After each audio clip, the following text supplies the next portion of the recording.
ನಮಸ್ಕಾರ. ನಾವಿವತ್ತು ಬೆಂಡೆಕಾಯಿ ಫ್ರೈ ಮಾಡೋಣ. Dry fry.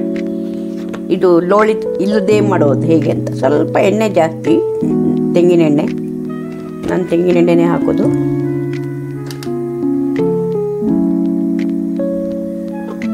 ಇದು ಎಣ್ಣೆ ಬಿಸಿ ಆಗಿದ ತಕ್ಷಣ ಒಂದೊಂದೇ ಹಾಕ್ಕೊಳ್ಳೋಣ.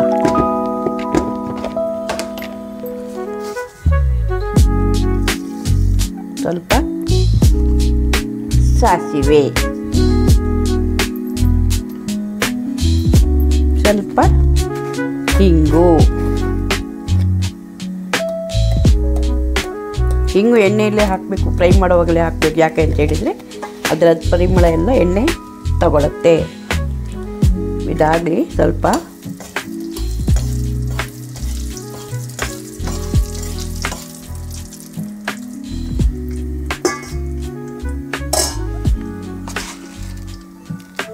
ಉದ್ದಿನಬೇಳೆ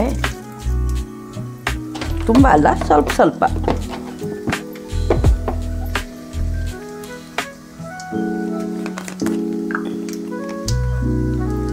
ಅರಿಶಿನ ನಾನು ಎಲ್ಲದಕ್ಕೂ 90% ಎಲ್ಲದಕ್ಕೂ ಹಾಕ್ತೀನಪ್ಪ. ಜೀವಕ್ಕೆ ಒಳ್ಳೇದಂಥೇಳಿ.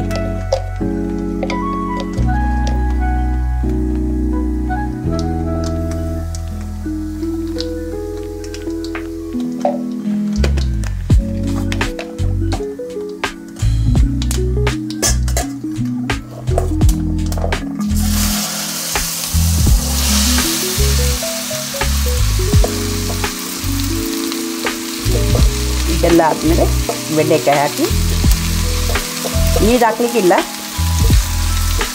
ಮುಚ್ಚಳ ಮುಚ್ಚಲಿಕ್ಕೂ ಇಲ್ಲ. ಹೀಗೆ ಇದನ್ನು ತಿರುಗಿಸ್ತಾ ಇರಬೇಕು. ಅವಾಗ ಸಣ್ಣದು ಮಾಡಿ ಇಟ್ಕೋಬೇಕು. ಉಪ್ಪು ಈಗ ಹಾಕೋದಲ್ಲ, ಉಪ್ಪು ಒಂದು ಸರ್ತಿ ಇದ್ರದ್ದು ನೀರಿನ ಅಂಶ ಎಲ್ಲ ಡ್ರೈ ಆಗಲಿ.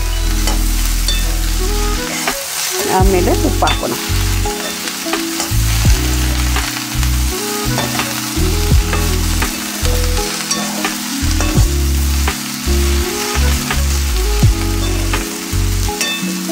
ಹೀಗೆ ಇರಲಿ ಸ್ವಲ್ಪ ಹೊತ್ತು. ಸಣ್ಣದು ಮಾಡಿಟ್ಟಿದ್ದೀನಿ. ಆಮೇಲೆ ಆದಮೇಲೆ ತೋರಿಸ್ತೀನಿ.